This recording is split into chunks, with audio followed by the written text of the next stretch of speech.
სახელითა მამისათა და ძისათა და წმინდისა სულისათა ამინ.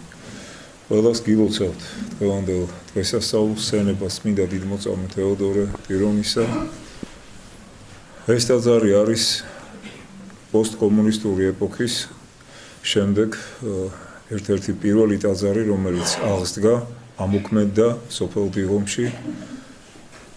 მე დავლოცავ მაშენებელს და მაშენებელს წმინდა ამ ტაძრისა, წინამძღვარს წმინდა ამ ტაძრისა და მრევლს წმინდა ამ ტაძრისა. ყველას, ვინც თავისი ვაწლით, თავისი წვლილი შეიტანა და შეაქვს ამ ტაძრის მოქმედებაში, რადგანაც ტაძარი ეს არის მომყვანებელი ადამიანისა ცათა სასუფეველისაკენ გზაზე დამყენებელი. მე ვფიქრობ, რომ ამაზე კარგი რა უნდა გააკეთოს ადამიანმა თავისი სულისათვის, ვიდრე ააშენოს, მისცეს ღმერთმა ყველა ადამიანს საშუალება იმისი, რომ ააშენოს ტაძარი. ღვთისადიდებლად, საკუთარი სულის საცხოვნებლად და ასევე უამრავი ადამიანის საცხოვნებლად, რომელიც ამ წმინდა ტაძარში დღეს არის შეკრებილი და კვლავ და კვლავ კიდევ შეიკრიბებიან. დღევანდელ ჩვენ საუბარს მე ასეთ სახელდებას გავუკეთებდი. ბრძანება მოვიდა ბრიუსელიდან. სამწუხაროდ მიმდინარეობს აღვირახსნილი კამპანია წმინდა ეკლესიის მიმართ. სანამ ამ თემაზე ვისაუბრებდით, მე მინდა ერთი სამარცხვინო ფაქტის შესახებ ვისაუბრო, რომელიც შეეხება მიმდინარე მოვლენებს ტელიარხ რუსთავი ორთან დაკავშირებით. და შემთხვევით არ ითქვა იმის შესახებ, რომ სწორედ ბრიუსელიდან მოვიდა ბრძანება. მე არაფერი შემშლია, რადგანაც სტრასბურგის და ჰააგაც ეს არის ჯიბის სასამართლოები ბრიუსელისა. უპრეცედენტო ფაქტი მოხდა. საქართველოს ყველა სასამართლომ მიიღო გადაწყვეტილება რუსთავი ორთან დაკავშირებით. მართებულად თუ უმართებულად ეს სხვა თემაა. მაგრამ მიიღო გადაწყვეტილება და უნდა შევიდეს ეს გადაწყვეტილება და ახსრულდეს. და ამ დროს მოდის უწყება, რომ საქართველოში შეჩერდეს ახსრულება ამ გადაწყვეტილებისა რუსთავი ორთან დაკავშირებით. არანაირი გამართლება ასეთ ბრძანებას არ აქვს. ეს მხოლოდ შეიძლება სადღაც აფრიკის ქვეყნებში მოხდეს, ჯუნგლებში, როდესაც ბატონი მონას რამეს თავისას უბრძანებს. აი თვითონ ეს ფაქტი, რომ ბრძანება მოდის ასეთი სახის, პირდაპირ მიუთითებს იმის შესახებ, რომ დღესდღეობით საქართველო არის მონა ბრიუსელისა. და არანაირი დამოუკიდებლობა ჩვენ არ გაგვაჩნია. ანუ დღეს საქართველო იმართება სწორედ ბრიუსელიდან. ჩვენთვის რა მნიშვნელობა აქვს იმას მოსკოვი, კრემლი თუ რუსული ჩექმა იქნება საქართველოში თავისი პოზიციების გამტარებელი. თუ თქვათ ვაშინგტონი, თეთრი სახლი და ძიასემი. თავარია, რომ ჩვენ დამოუკიდებელნი არა ვართ. აი ამ გადაწყვეტილებით კიდევ ერთხელ დასტურდება ეს ყოველივე. რომ ეს რუპორი უზნეობის, ეს რუპორი სააკაშვილის რეჟიმის მაამებლობის. თქვენ როდისმე გაგიგონიათ რუსთავი ორიდან სააკაშვილის წინააღმდეგ რაიმე თვითონ ერთი სიტყვა მაინც თითოეულ იმ ფაქტთან დაკავშირებით თქმული, რომელიც 9 წლის მანძილზე საქართველოში აღესრულებოდა. და აი ამ ტელიარხს დემოკრატიის შუქურას ეძახიან, რომელიც მონა მორჩილი იყო სააკაშვილის რეჟიმის. და დღესაც ერთ სიტყვას ცუც ვერ აკმევინებ იმ რეჟიმზე. აი ასეთი ჯიბის ტელიარხს ეძახიან თავისუფლების შუქურას და თავისუფალი სიტყვის გამომხატველს. სინამდვილეში ეს ტელიარხი ისე როგორც არაერთი სხვა ტელიარხები არიან სინდისისაგან თავისუფალნი. არიან უზნეობის შემომტანი ჩვენს ქვეყანაში, ჩვენს ცნობიერებაში, ჩვენს ოჯახებში. შეხედეთ მათ გადაცემებს და დამერწმუნებით ამის შემდეგ. და რაც მთავარია, მებრძოლნი ეკლესიის წინააღმდეგ. მართლმადიდებლობის წინააღმდეგ. ყველა დენომინაციას, ეს იქნება კათოლიციზმი, პროტესტანტიზმი, ეს იქნება მუსულმანობა, იქნება ინდუიზმი, ტოტალიტარული სექტები, ყველას მხარს უჭერენ მართლმადიდებლობის საწინააღმდეგოდ. ყველას აბსოლუტურად. ეს არის იდეოლოგია რუსთავი 2-ის და კიდევ მათი მხარდამჭერი სხვა ტელიარხების. და მე ვფიქრობ ასე და უამრავი ხალხი დამერწმუნება ალბათ ამაში, რომ ის ადამიანები, ვინც დღეს რუსთავი 2-ს უჭერს მხარს, არიან ასეთივე მტრები ჩვენი ქვეყნის, ჩვენი ეროვნული ცნობიერების, ჩვენი ღირებულებების, ჩვენი ფასეულობების, ტრადიციების და მტერნი ჩვენი მართლმადიდებელი სარწმუნოების. აი ეს მინდა ხაზგასმით აღვნიშნო. და ის 1000 თუ 2000 კაცი ტელიარხებზე რომ არიან თავმოყრილნი, ფეხი ფეხზე გადადებული ქალები, შეღებილები, უცნაურად რას ბლუკუნებენ თვითონ რომ არიციან. და ის მამაკაცები საყურეებით რომ გამოდიან გადაცემების წამყვანები, რომელთაც სპეციალურად გუშინ დაიმაგრეს კიდე ეს საყურეები, იმიტომ რომ იქ ვიღაცა ქართველი ვაჟკაცი მისულიყო და იმ საყურეზე ყურადღება გაემახვილებინა, ხოლო შემდეგ იმას კი იმ საყურეებიანს ყვირილი აიტახა, რომ აი მომვარდნენ და მცემენ და მკლავენ და ასე შემდეგ, ანუ პროვოცირებას ახდენენ ყოველთვის და ახდენენ ეს ტელიარხები კონფლიქტისა. და ამ შემთხვევაში მე დაუდგები ჩემი ხელისუფლების გვერდზე, თუ კი ის არ მიიღებს და არ გაითვალისწინებს აი ბრიუსელის ესე დიქტატორულ გადაწყვეტილებას. თუ კი მართლაც დამოუკიდებელია ჩვენი ქვეყანა, დღეს უნდა აჩვენოს საქართველოს ხელისუფლებამ ეს და უარი შეუთვალოს მორჩილებაზე ბრიუსელს და ვაშინგტონს.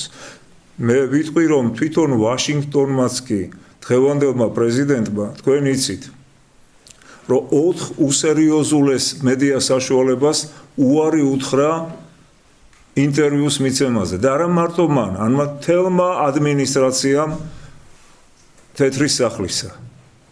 და მათ პირდაპირ უწოდეს სიცრუის მანქანები, CNN-ს, NBC-ს, New York Times და ასე შემდეგ. აი ასეთივე ვაჟკაცობა უნდა აღმოაჩნდეს ქართულ ხელისუფლებას და უნდა უარი უთხრას ყველანაირ დათმობაზე, როგორც ამ არხებს, ამ ტელიარხებს, ასევე ბრიუსელს და ვაშინგტონს, საიდანაც ეს ბოროტება იმართება. თქვენ გახსოვთ, რომ გაკეთდა ჯერ ამერიკის ელჩის განცხადება, შეშფოთდა და შემდეგ ბრიუსელში წავიდა ეს მესიჯი, ბრიუსელში მორიგე მოსამართლე გააღვიძეს, იმან რაღაც დაწერა და გამოგზავნა საქართველოში და მთელი საქართველო უნდა დადგეს ახლა თავჩაღუნული და დაელოდოს შემდეგში რას ინებებს ბრიუსელი და როგორ განვითარდეს ჩვენი ცხოვრება. აი ესეთი დამოუკიდებელი საქართველო გვაქვს ჩვენ დღეს. ახლა იმის შესახებ, რომ ეს კამპანია ანტიეკლესიური ან ანტიქართული, ანტიეროვნული დღეს არ დაწყებულა.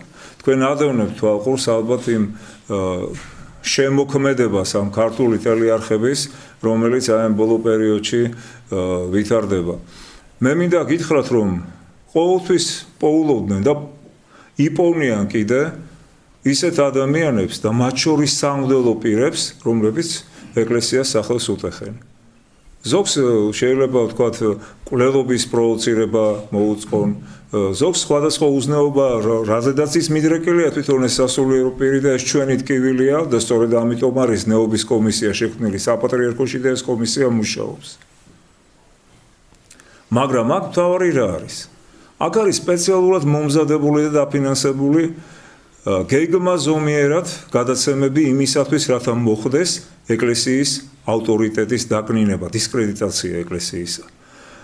ეს პროცესი დაიწყო სააკაშვილის რეჟიმმა 2004 წელს. მე მინდა წაგიკითხოთ პატარა ჩანაწერები, რომელნიც გავაკეთეთ ჩვენ ამასთან დაკავშირებით. დღეს ეკლესიის წინააღმდეგ მიმართულ კამპანიაში ერთ-ერთი მთავარი როლი ენიჭებათ მართულ ტელევიზიებს. საქართველოში კი ასეთი აბსოლუტური უმრავლესობაა, მათ შორის ცენტრალურებიც. ეკლესიის ავტორიტეტის დამამცრობელ ცილისმწამებლურ გადაცემებსა და სიუჟეტებს ბოლო არ უჩანთ. უნებლიეთ გვახსენდება 2004 წლის შემოდგომა, როდესაც ჩვენ იმ დროს სახელმწიფო სტრუქტურებში მომუშავე ჩვენმა მეგობარმა ადამიანებმა მოგვაწოდეს ინფორმაცია საიდუმლო გეგმის შესახებ, რომელიც იმ დროინდელმა ხელისუფლებამ დასავლეთის შეკვეთით შეიმუშავა ეკლესიის დისკრედიტაციისათვის. ამ გეგმის განხორციელებაში მონაწილეობა უნდა მიეღოთ დასავლეთიდან ფინანსირებულ ორგანიზაციებს და სხვა იურიდიულ თუ საერო პირებს. გეგმის განხორციელება მაშინდელი პირველი არხის საშუალებით უნდა მომხდარიყო. და მე მაქვს აქ ნუსხა 8 სპეციალური გადაცემა. ყველა შეგიძლია გაეცნოთ აი ამ ნუსხა. სათაურები აქვს და ქვესათაურები, როგორი სახის უნდა ყოფილიყო ეს გადაცემები. ესე იგი ეს 8 სახელდება არ ნიშნავს იმას, რომ მხოლოდ 8 გადაცემა უნდა შესრულებულიყო. შესრულდებოდა უფრო მეტი, იმდენად გაშლიდნენ ამ პროცესს. ხილებამ და გაფრთხილებამ შედეგი გამოიღო. ჩვენ ყველაფერი გავაკეთეთ ამისათვის. მოქმედებები პირველი არხიდან რუსთავი 2-ზე გადაიტანეს, თუმცა საბოლოოდ მხოლოდ ერთი ცილისწამებლური გადაცემის გაკეთება მოახერხეს. მეტი ვეღარ შეძლეს, რადგანაც ძალიან დიდი იყო ჩვენი დაპირისპირება ამასთან დაკავშირებით.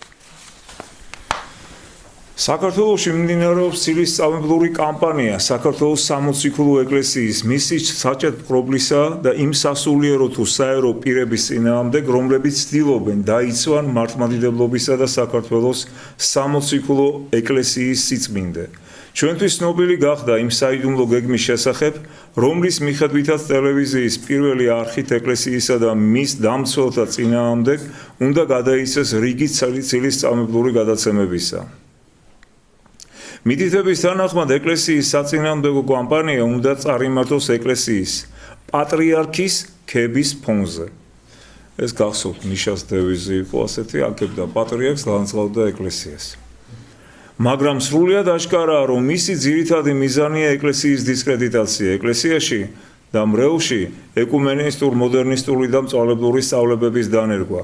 პატრიარქის უწმინდესისა და უნეტარესის ილია მეორის მმართველობის შეზღუდვა, შემდგომ მისი გადაყენება და ეკლესიის მართვის სადავეებთან ლიბერალურ ეკუმენისტური ძალების მოსვლა. ამ გეგმის განხორციელება უკვე დაიწყო 11 სექტემბერს პირველი არხით გადაიცა გადაცემა, ვითომ ტერორიზმის სინამდვილეში კი მართლმადიდებლობისა და მართლმადიდებელთა წინააღმდეგ. ანტიმართლმადიდებლური კამპანიის შემადგენელ ნაწილს წარმოადგენს სასულიერო პირთა, სემინარი აკადემიის სტუდენტთა და მათ თანამოაზრეთა გარკვეული ჯგუფის აქტიური პროეკუმენისტური და პროპაპისტური კამპანია, რომლის მიზანია საქართველოს ეკლესიის დაბრუნება მსოფლიო ეკუმენისტურ მოძრაობაში, ახალ სტილზე გადასვლა, უწმინდესის მმართველობის დამხობა, ეკლესიისა და მართლმადიდებლობის ერთგულთა დასჯა და სხვა. ეს ანტიქართული, ანტიმართლმადიდებლური და სექტანტთა დამცველი ორგანიზაცია, თავისუფლების ინსტიტუტი, კავკასიის სახლი, კომკავშირის მემკვიდრე კმარა და სოროსის სხვა შვილობილი ორგანიზაციები, რელიგიურ უმცირესობათა უფლებების დაცვის საბაბით ეს ორგანიზაციები ცდილობენ შელახონ რელიგიური უმრავლესობის უფლებები და ღირსებები, ხელი შეუწყონ პაპიზმისა და სექტანტობის აღორძინებას და აგრესიულ პროზელიტიზმს საქართველოში. ისინი ასევე ცდილობენ, რომ ქრისტიანული ზნეობა და ეროვნული ცნობიერება სკოლებიდანაც ამოძირკონ და იქ სექსუალური განათლება დაანერგონ, გაუღონ სკოლის კარები ეკუმენიზმის, მწვალებლობისა და სექტანტობის სულის წარწმედ სწავლებებს, წაართვან საქართველოს მართლმადიდებლური ზნეობის, ეროვნული სულისა და ცნობიერების მატარებელი შთამომავლობა. აი ეს წერილი დავწერეთ ჩვენ 2004 წელს. როგორ ესადაგებლა იგი დღეს 2017 წელს მიმდინარე მოვლენებს. ერთ-ერთი რაც ვერ გააკეთეს, მაშინ ეხლა ცდილობენ რომ გააკეთონ. ასე რომ ეს არის მიზანმიმართული კამპანია. მე მინდა მოგიწოდოთ ყველას, რომ არა მარტო ეს ტელეარხები ამხილოთ, არამედ ის ადამიანები, ყველა ვინც თქვენს გვერდზე გამოჩნდებიან, ეს იქნება ოჯახებში, იქნება გარკვეულ სამსახურებში, სადაც იქნება, ვინც ხარს უჭერს აი ამ პროცესებს და ამბობენ რომ თითქოს აი ეკლესიაში თურმე რა ხდება, რა ხდება ეკლესიაში. ეკლესიაში ის ხდება რომ ტელეარხებმა და მათმა დამკვეთებმა ბრიუსელიდან თუ ვაშინგტონიდან გამოილაშქრეს ეკლესიაზე. ეს ხდება და იმ ლერწამივით მოქანავი ადამიანებს, რომელსაც რწმენა არ გააჩნიათ, რომლებსაც შეიძლება მხოლოდ ნომინალურად ეწოდონ მართლმადიდებლები, დღეს აი ესე აკანკალებულები ამბობენ იმის მაგივრად რომ თქვან, რომ ეს პროცესი შეგნებულად მიმდინარეობს ეკლესიის წინააღმდეგ, შეშინებულები არიან თურმე იქ რომელიღაც მღვდელმა რაღაც ჩაიდინა. იმას პასუხი მოეთხოვება. მაგრამ შენ რამ შეგაშინა დალოცვილო? შენ ახარ დამცველი ეკლესიის, შენ ახარ შენი ქვეყნის დამცველი, შენს ოჯახს ვერ დაიცავ. და შეიძლება შენი ოჯახის წევრზე ხვალ რაღაცა ააგორონ და იმასაც მოუბრუნდე. თუ ამას მიეჩვევი, რომ შენს ეკლესიას და შენ ქვეყანას ვერ დაიცავ. მერთმა დაგულცო თეოდორე ტირონის ლოცვებით, აგაძლიეროთ უფალმა.